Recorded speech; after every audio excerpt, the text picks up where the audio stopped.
निश्चित भाव में शक्ति वृद्धि होती नवरंगपुर जिले में आमर विजु जनता दलर विकास धारा जितेबले विजु जनता दल सरकार थिला माननीय पूर्वतन मुख्यमंत्री नवीन पट्टनायक नेतृत्व में से विकास धारा को देखी एवं वर्तमान जो सरकार जो आसी डबल इंजिन सरकार रो कौन सी कार्य लोकंकर स्वार्थ दृष्टि कार्य न होइथवा जोगु से माने विजु जनता दल प्रति आकर्षित हेले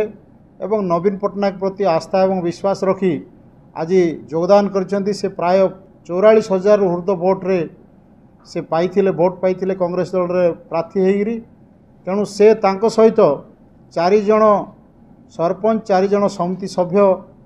को सहित योगदान करछंती जो द्वारा कि आमर विजु जनता दल शक्ति वृद्धि होईछि। आगामी दिन रे आमर विजु जनता दल संगठन नवरंगपुर आउरी आगु को जीवो एवं 1 नंबर भाव रे आमे विजु जनता दल सारा ओडिशा रे विरोधी दल रे थिले भी भोट प्रतिशत हिसाब रे अधिक आमे पाइथिलु आउरी आशा भरोसा लोकंकर आस्था बढ़ुछि कारण विजु जनता दलर जेभली कार्य चलीथिला सारा ओडिशा रे नवरंगपुर जिल्ला रे भी से कार्य को देखी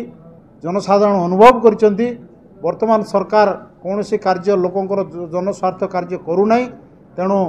पूर्वपरी आउरी अधिक आस्था रखिछंती विजु जनता दल को नवीन पट्टनायक उपरे एवं सेमाने आज योगदान करथिबारु हमकु आमे सेमानकु अशेष धन्यवाद दउछु एवं विजु जनता दल आउरी 1 नंबर दल भाव में नवरंगपुर जिले में निश्चित भाव में गढ़ी उठिबो।